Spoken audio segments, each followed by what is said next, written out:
4-1 재무제표에 있어서 기본 가정이 몇 가지가 있는데 볼게요.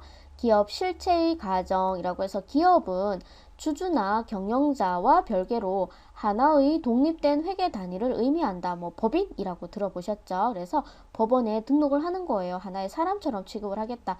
별개로 있는 거예요, 기업이. 그래서 뭐 남은 거는 회사 뭐 사장님 거나 그런 게 아니라 회사 거 이렇게 하나의 독립된 단위를 의미합니다. 그걸 기업 실체가 있다라고 해서 기업 실체 가정이라고 하고, 그 다음 계속 기업의 가정, 기업이 계속 이어진다라는 그런 표현인데, 기업은 어떤 특별한 이유가 있지 않으면 계속 기업 활동을 이어나간다. 그런 얘기가 됩니다.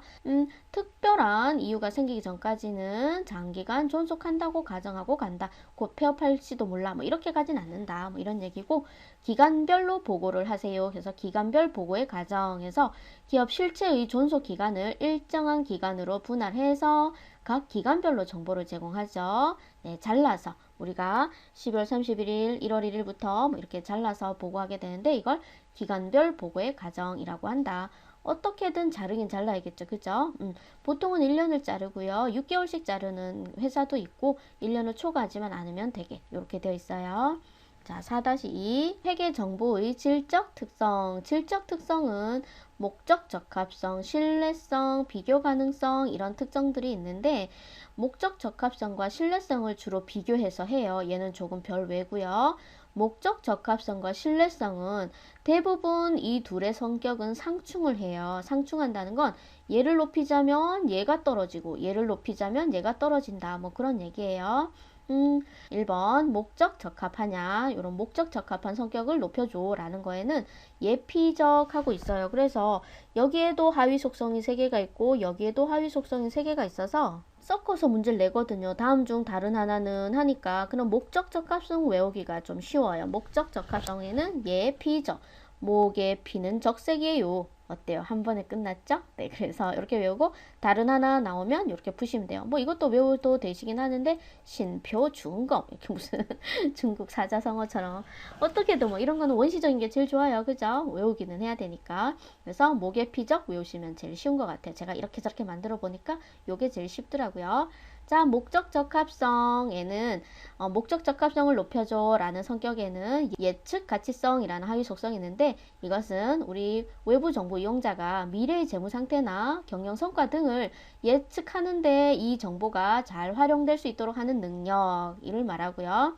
그 다음 피드백 가치라는 건, 피드백은 출력물을 다시 넣어서 그 판단이 어떻게 되었나, 수정할 건 없나 이렇게 하는 게 피드백 가치인데, 과거의 기대치나 예측치를 다시 되돌려 봄으로써 확인하고 수정해 보게 해서 정보 이용자의 의사결정에 영향을 미칠 수 있는 정보력을 피드백 가치라고 하고, 적시성은 회계 정보가 정보 이용자의 의사결정에 반영되도록 적시에 제공할 수 있게 해줘. 적시에 제공해줘. 지금 보여줘. 나 지금 의사결정할 거야. 지금 좀 제공해줘.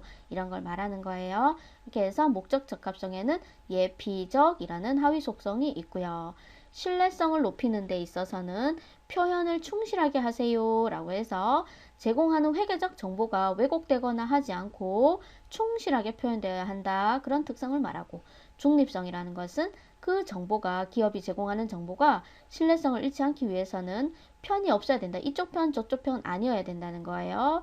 중립을 지켜라 이렇게 해서 편이 없이 제공되어야 한다는 특성을 말하고, 검증 가능성이라는 것은 다수가 측정했을 때 그 결론이 다 비슷한 결론에 도달할 수 있어야 한다. 얼마나 신뢰성이 높으면 여럿이 측정했는데도 같은 결과가 나오느냐, 뭐 이런 걸 말하는 거예요. 그래서 검증 가능성을 높여야 한다. 뭐 이런 것이 요 3가지 속성이 신뢰성을 높이는 하위 속성인데, 이 신뢰성을 높이자면 목적 적합성이 떨어지고 그런다는 서로의 상충 관계가 좀 있습니다. 그 다음 그 상충 관계는 요 밑에 가서 비교하기로 하고, 마지막 비교 가능성이라는 건 뭐냐? 회계 정보는 기간별로 비교할 수 있게 해줘. 그래서 우리 재무제표를 보더라도 전기, 단기, 하중서 항상 2개가 같이 있고요. 나 기업별 비교 가능하게 해줘. 이거는 재무제표 작성 규칙에 맞춰서 잘 보고를 하면 어떤 회사에도 이렇게 유동성부터 높여가지고 보고하고, 또 B라는 회사도 보고하고 나란히 놓고 비교할 수 있게 해주려면 또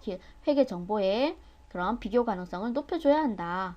이렇게 두 개가 양식에 맞춰서 보고를 하게 되면 그렇게 되고요. 자, 그러면 목적 적합성과 신뢰성이 상충 안 됐는데 뭐 어떤 걸 말하느냐 볼게요. 자, 예를 들어서 수익을 인식하게 된다. 공사를 한다고 쳐요. 공사 예를 들어 1억짜리 집을 지어서 1억의 공사료를 받는 공사를 한다고 가정했을 때 진행 기준으로 수익을 인식한다. 예를 들어 한 달쯤 지난 이 시점에 한 30% 일이 진행되었다라고 했을 때 그때 30% 수익이 발생했다고 인식을 시키는 게 목적 적합성을 높이는 거고, 아니야 아직 하나도 받지 않았어.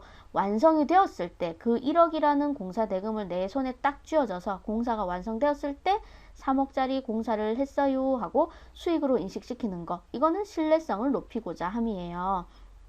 그런데 신뢰성을 높이자면 끝까지 가야 되니까 시간이 걸리겠죠. 안 돼, 안 돼. 난 지금 당장 알아야 되겠어. 의사결정을 해야 된다거나 할 때. 그래서 지금 당장 그때 이것은 목적 적합성을 높이는 거고, 안 돼요. 그러면 신뢰도가 좀 떨어진단 말이에요. 끝까지 기다리세요 라고 하는 것이 신뢰성을 높이는 거다. 그러자면 목적 적합성이 떨어진다. 이렇게 돼요.